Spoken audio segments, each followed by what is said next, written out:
Pincher Martin. The Two Deaths of Christopher Martin is a novel by British writer William Golding, first published in 1956.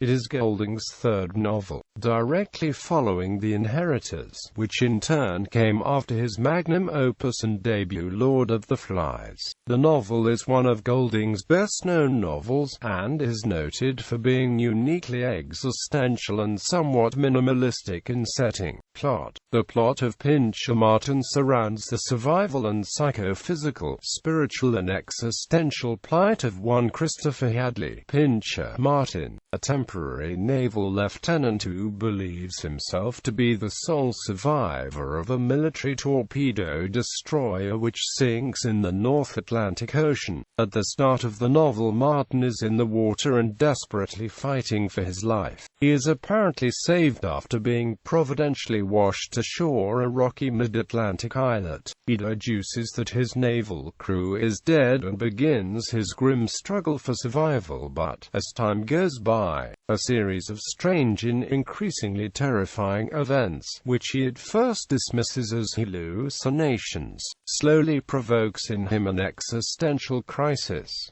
Throughout the novel, Golding juxtaposes themes of sanity and insanity, and reality and unreality. At first, Martin is portrayed as a thinking individual who uses his intelligence, education and training to source food, collect fresh water and alert any potential rescuers.